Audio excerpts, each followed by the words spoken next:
Hello, fellow risk takers, and welcome to my worst investment ever. Stories of loss to keep you winning. In our community, we know that to win in investing, you must take risk, but to win big, you've got to reduce it. Ladies and gentlemen, I'm on a mission to help 1 million people reduce risk in their lives. And I want to thank my listeners from the US, Thailand, UK, Australia, Canada, India, Philippines, Singapore, Germany, and Sweden. All of you guys and many, many more. I want to thank you for joining this mission. Fellow risk takers, this is your worst podcast host, Andrew Stotz from A Stotz Academy, and I'm here with featured guest Anatoliy Labinskiy. Anatoly, are you ready to join the mission? Yes, Andrew, I'm excited to share my experience. I'm looking forward to it. So let me introduce you to the audience. Anatoly is an entrepreneur, e-commerce expert, and a holder of 4-time 2 Club awards. He is the founder of GSM Growth, an agency that helps e-commerce entrepreneurs achieve a new level of growth in their business.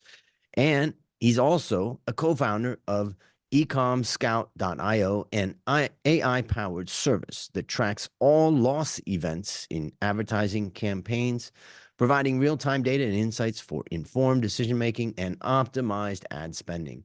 And in addition to his entrepreneurial pursuits, Anatoly hosts the highly acclaimed Ecom Business Stream podcast. The podcast showcases real-life stories from successful entrepreneurs, executives, investors, and thought leaders, offering a glimpse into their journeys to success in the business world.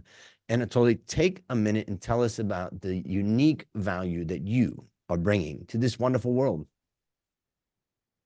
Thank you, Andrew. I appreciate you having me here. And I for sure believe in my unique value in the world in terms of where I get started and where I am today and who I became today because of the past. So basically, my background, I was completely broke, Ukrainian guy in Dubai. And I was just trying to start my e-commerce business with no cash in the pocket, with a lot of struggles, wife pregnant, sent her back to Ukraine. So it's like a backstory. But what's bring the value from what I'm just saying? Because I opened something in myself that when human wants something and has no plan B and has a strong why and understanding what exactly is matter, and the most important, seeing from significant of people, of wealthy people, what's the same thing, one same thing there, it is never quit and like do whatever it takes and even more, like because some particular moments I was feeling that the grass is going under my feet. I was really completely destroyed, but I never had any single moment of my life where I would say I have to stop it, I have to quit, when majority of the people actually have this kind of issue, because everyone thinking about plan B, everyone are thinking about something what can be done differently. I had no other choice, and I opened for myself when I get my first success with the e-commerce world and generated first 7 figures, which is over 1 million in profitable sales. I realized one thing, that we can manage everything. Like I had no clue how to do. My goal was 3,000 a month maximum. I was thinking it would be incredible life for my family, and now definitely it's different goals. But the thing is that by opening myself that any kind of situation can be manageable, I start teaching my team who is now with me. Before I was completely alone. And now whatever is happening on our journey, always I'm saying like something like this year was really incredible tough time during the summer. And like I was thinking there is going to be no way to manage. I mean, it was super stressful, but guess what? We just calmed down in the meeting and I said, guys, we'll manage. There is no solution, but we will manage. You guess what? In 3 weeks we find out the solution, we create the solution. So my unique value, I believe that human being, it's something what humans don't understand, that you can do more than you think you're capable of. So believe in yourself and just don't quit on the middle of the road, because in the next corner could be exactly that part of success where you were looking for. And what's the ideal customer for you? Who is somebody that's perfect. They find you, they find your website, they find your service. Maybe you can describe that so that the listeners, if they're in that situation, they may say, hey, I got to learn more. Sure. Basically, what we are doing, we have as a main business, it's a GSM Growth agency where we are building advertising ecosystem for Shopify brand owners, which is like we are managing stores and advertising platforms such as Facebook, TikTok, Snapchat, Google, email, SMS marketing for the brand owners by building the consistency in profitability on the flow of the marketing for the owners. So our ideal customer, it's already proven by the several customers who we work with. It's the intelligent mindset person, hustle person who understand that nothing is coming right now, right here. Obviously, when it's coming, it's amazing, but he never expect to receive it at this particular moment because he is already in the business. He knows some kind of pitfalls. He knows what e-commerce means.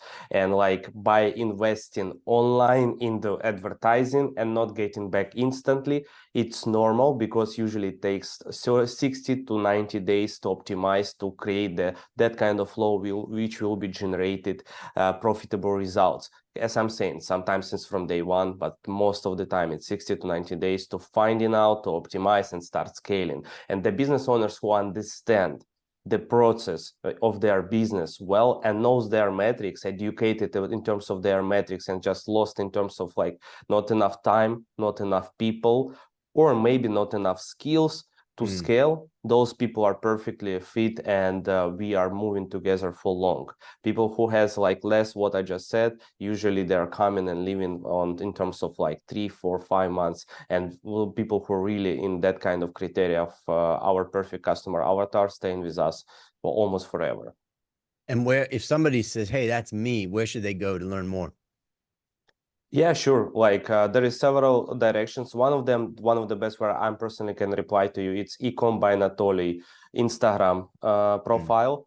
And gsmgrowthagency.com, it's our website where you can go. There is like possibilities to have a call with me or one of my team members where we can go through audit with you of your business and understanding if you need to help from someone else, if things are working on your end or no, we can guide you through and you can go and implement by yourself, or we can actually, if we both seeing that we are a perfect fit to work together, maybe we can cooperate. But like sometimes just consultation is enough for business owner understanding what need to be done next, and they just after the call implementing by themselves. Great. And I'll have links to all that in the show notes. So anybody that's listening and want to learn more, I just went to your Instagram, which I'm following you now there. So now it's time to share your worst investment ever. And since no one goes into their worst investment thinking it will be, tell us a bit about the circumstances leading up to it, and then tell us your story. I appreciate it, Andrew. Yeah, actually, I have several investments made in general in terms of like education and which didn't work. Fine, like let's move.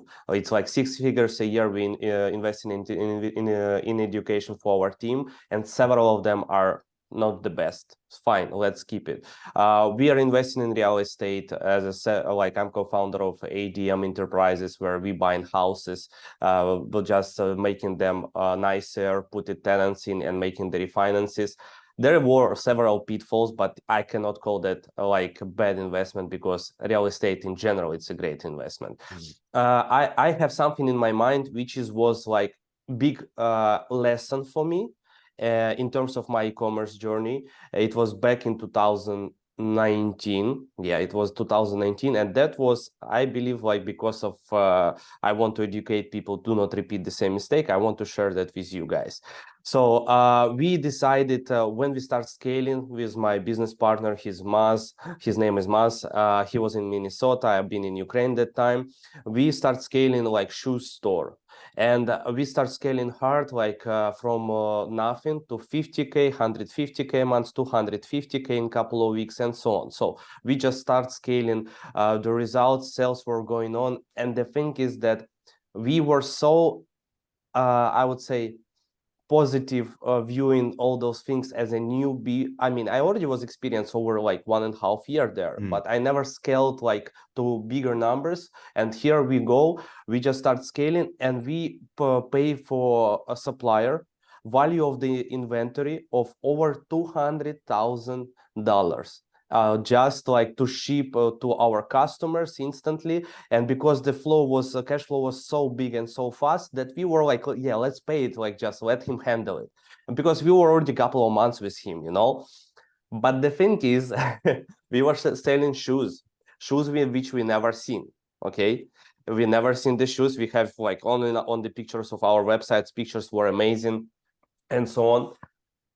So but the like we start in the middle of this process, we like pay big amount, and like on the middle of this process people start like sending us some emails. Oh my god, what crap you send it to us. And we like, okay, like it happens, like ignoring, like our VA just like do not bring that much attention, just saying sorry, like we have the script like how exactly to handle this situation.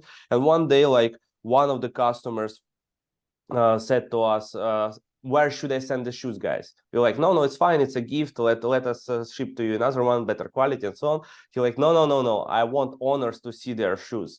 Like, okay, let it send to Minnesota to Maz, and let's see what's happening. When he sent it, he sent us email like, I forwarded to you guys, and look what kind of crap you're selling to people. And I sent to you exactly in such kind of package which you are sending to us.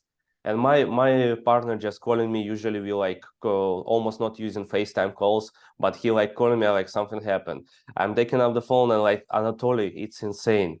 Like a box arrived, and like when I opened the box, the smell of in my house, it's like some kinds of toxical materials like came in the room. Like, what do you mean? He said, look, and he opened the box, and there is like a garbage bag was rolling with the tape, yeah. Like he said, this is how we shipping the products to our customers. And we like he like unpackaging the box, and smell going, he said, smell is insane, I almost crying. And like, and the shoe was like plastic one, and we were selling leather shoes, and it was all leather Oxford shoes. And I was feeling so bad, like, okay, what should we do? We just bought it, like we just paid another 200,000 like for ship to our customers, because like it was one of the biggest months. We like pay upfront all the fees. And he said, I really don't know, but maybe it's a mistake. So we start asking our suppliers start sending us this was first lesson learned, that you need to ask when you start scaling your business. Even when you start just seeing a couple of sales here and there, ask your supplier to send you pictures, video in the warehouse, how they look like, how they like moving, how the thing is working.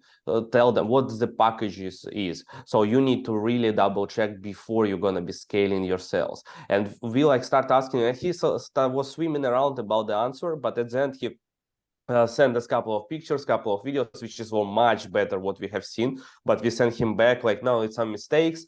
Okay, that's not about the bad investment. Bad investment happened here when we pay 200K. Like we realized we have a better quality shoes. We told him only from this moment those kind of shoes, like nothing else. Whatever else, we're gonna be just deducted from the payment. But the thing is, after that conversation, it was March 2019. We were in the middle of the month, like almost over 250K already, and like paid upfront for several things. And 2 weeks after, people start reaching out to us. Where is my order? Where is my order? Where is my order? Where is my order? Not like time to time. The real like attack from the customers. Where is my order? We like, something strange going on here. We like, let us check. We checking the tracking numbers. The tracking numbers are fake. Like the tracking numbers provided by supplier are not working. We like, wait a second, what's happening? We start reaching out to supplier. He like, yeah, I send it, all good. Like, no worries. Like we are saying, tracking numbers doesn't work. We have a lot of like people who are about to open chargebacks. And he like, no, all good. At the end, he stopped replying to us.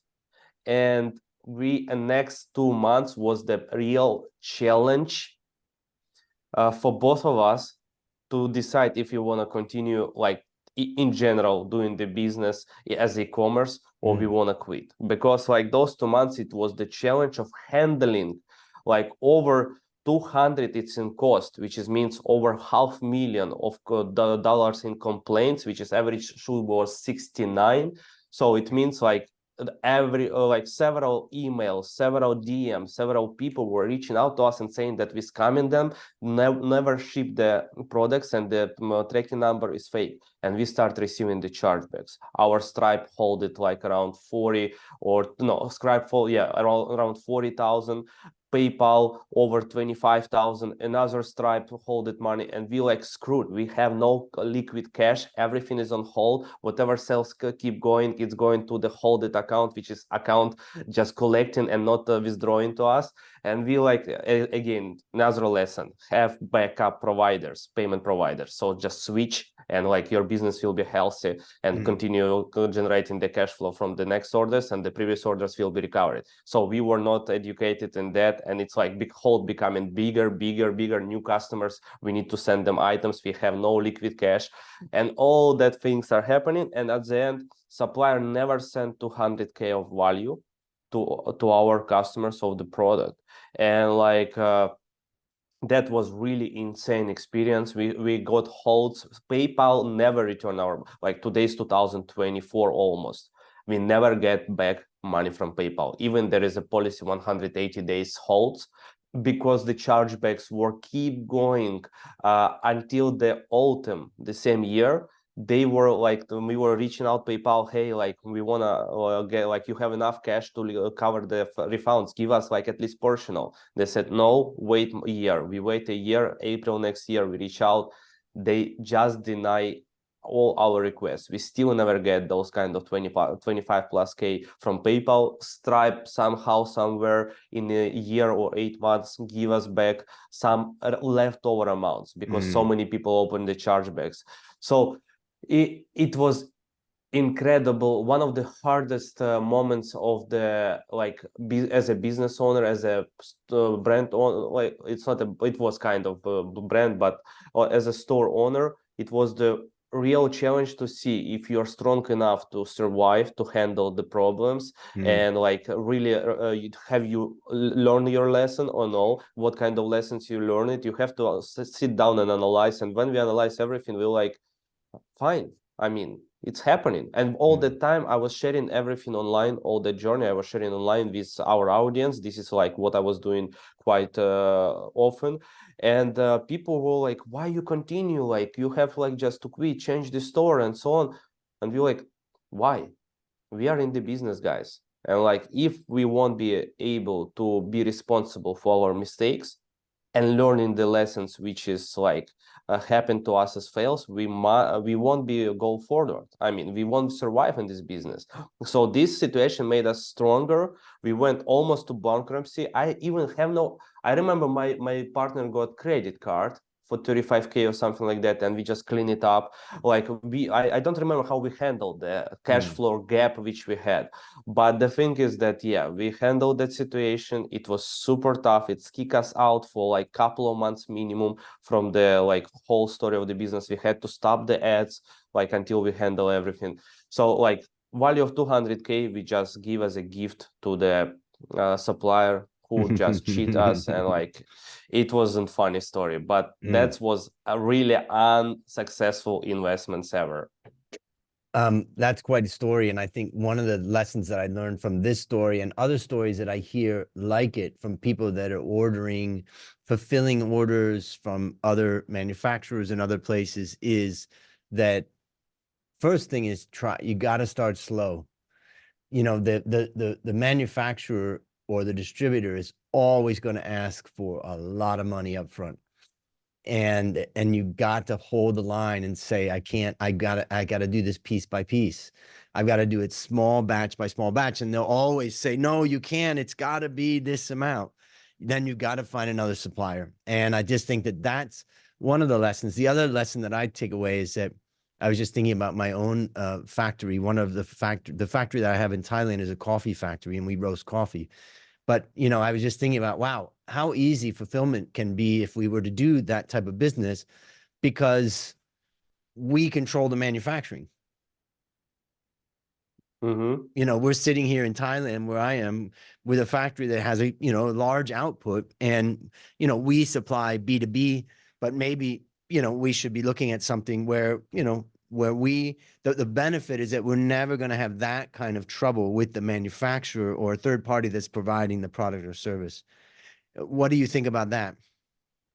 No, that's 100. This is the level when you are like we didn't go forward with the we didn't went sorry we didn't go forward with the shoes business anymore. Like by end of that year, we just like shut it down because we decided that size problems and the quality problems still there. And it was really shoes. It's a tough niche. I mean, it's a Mm-hmm. hard niche to handle in terms of there is always higher return rate, chargeback rate. And we went to health and beauty niche, and this was exactly before COVID time, and we scaled quite fast with already like smarter logistics and everything, Yep. exactly like you described, with this small like piece by piece, and it's a drop shipping model. And like just like then later on, step by step, we were ordering like 30 orders, 100 orders a day, just carefully. And they never done anymore, like never listen anymore supplier for like advanced payments for the big amount to cover it. In terms of China New Year, it was March after China New Year time. This is where during the China New Year we paid in advance. So and in the health and beauty niche, we were thinking exactly about going and finding out the China factory, which is going to be producing under our control with our branded name, and with everything which is going to be controlled by us, because that was super hyped ticket margin product that was really something which is can grow fast and super helpful for people, especially for guys 35 plus who has pain in the belt, in the back. It was a belt for the back. So but COVID happened, Yeah. and we changed we switch our plans. But the thing is, yes, like lessons has been learned. And one of the best things, like I have a friend who is handling quite big fashion brand, who is managing now second brand as well. All of that, he moved to like a warehouse in LA. Everything is there. He managing by himself. He decided to hire the team because like we went to the agency side, and because this is exactly, we won't be handling these kind of things anymore. We're going to be handling what we love: advertising and store manage and like management. And the clients are responsible for stocks, are responsible for on-time delivery, are responsible for customer service. So it's something which is I really like the less. We just like decided this is going to be a perfect model where we can be in the business focusing on our stuff and clients on their stuff. So and when it's working that way, we have experience from past. We educated our clients what to avoid. But on the example of my friend, this is exactly what you're saying. He said as well, like it's mind-blowing. Like when we scale to 50 millions a year, like to stay on like third-party factories and third-party warehouses, it's not possible. I mean, there is a lot of pitfalls. So yeah, definitely, it's one of the ways to go when you start growing fast. You need just to start controlling, thinking how you're gonna be control your inventory by yourself. Right. All right. So what's a resource of yours or any other resource that you'd recommend for our listeners? To what kind of subject? So I have Well, several. let's talk about this. I mean, for those people maybe that want to learn more and, you know, think about it. I mean, in my case, I was just thinking about, you know, maybe I should be looking at, you know, taking the manufactured product out of my company and, you know, selling it online. We don't sell online, and we don't sell it through a Shopify store or anything like that. But for someone who's thinking about, you know, that type of business, you're an expert in there. What would you recommend them to go to your website, to check out your podcast, to read a blog, or what would be the best way for them to start? Yeah, sure. First of all, yeah, there is a couple of good like as a Forbes Business Council, I have like my blog there. There is a couple of blogs has been out regarding the tendencies and potential of the e-commerce in our world right now, and some kind of tricks and hacks. Plus, YouTube channel Anatoliy Labinskiy. I'm sharing there for free like valuable things about our experience, about the case studies, about the strategies, all of that. And plus, actually, we have one ebook which is like we can give to your audience completely for free. Like we'll provide the link for it. Usually it's like $97 per book, but here is gonna be like completely free of charge for all the listeners. It's all about if you are in advertising world, it is all about how to make the perfect ad copy, which is will be able to generate for you better conversion rate in your ads. It's called Steal My Ad. It's a formula which we are using, and we're able to generate over 23 millions so far in the profitable results by having exactly step-by-step formula of writing the ad copies for every single product. So like just I will provide the link, and guys, you can actually download it and learn it by yourself. Fantastic. Last question. What is your number one goal for the next 12 months? We are diving in a lot in AI and integration to our agency. It's already in, but like as you mentioned before, we built this year the eCommerce.io. It's AI powered platform for internal use, and we actually one of the goals now to go external and expand that with the users, because like my team said that it's incredibly useful for attribution of the advertising to run the ads correctly. So one of the goals for next 12 months, it's definitely get only better quality customers for our agency and make the agency bigger dramatically in terms of results, not in terms of the quantity of the customers. So now it's big attention to the quality, only the real right fit people with the minimum level of the turnover revenue in their business going on. And plus my personal goal for next 12 months, it is 15 new buildings in 2024 in real estate space, because we started this year, it's already 4 doors on our end, and it's only in 4 months.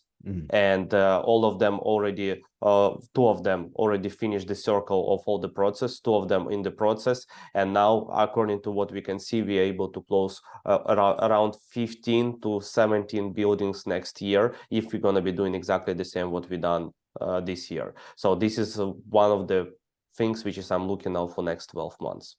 Fantastic. Well, listeners, there you have it. Another story of loss to keep you winning. Remember, I'm on a mission to help 1 million people reduce risk in their lives. As we conclude, Anatoly, I want to thank you again for joining our mission. And on behalf of A Stotz Academy, I hereby award you alumni status for turning your worst investment ever into your best teaching moment. Do you have any parting words for the audience? Yeah, guys, like everyone has their like fails, bad investments done, whatever. Like but the most important, like look on your fails as a lessons, and it won't be fail anymore. Like seriously, that's the thing. Like you done the worst investment ever. It's kind of fail, but if you look on it as a lesson, analyze it, sit down and briefly thinking about everything what happened to you, you'll feel blessed for such kind of lesson with such kind of small loss, whatever loss would be. When you lose like high scrapper, it doesn't matter. You are alive. Your family is still healthy. The most important thing about that, I'm the guy from Ukraine, and I was going to the border with my son when explosions were happening. My wife at that time was in Spain, and that moment I realized one thing important in human lives. Like when I have seen the war in 2022, I woke up because of the explosions and shelling in the city. I understood that all problems in the business, it's a dust to compare the real problem which human could have seen like in such way like a war. So that's why I was that time recording audio message to my team and was saying, we can manage anything in the business if I will be alive on this particular part, and all of you will be safe in your families, because that's a real problem. That's the real problem, and business can be managing all the time. So look on that and consider that as a lesson, not as a fail. And that's a wrap on another great story to help us create, grow, and protect our wealth. Fellow risk takers, let's celebrate that today we added one more person to our mission to help 1 million people reduce risk in their lives. This is your worst podcast host, Andrew Stotz, saying, I'll see you on the upside.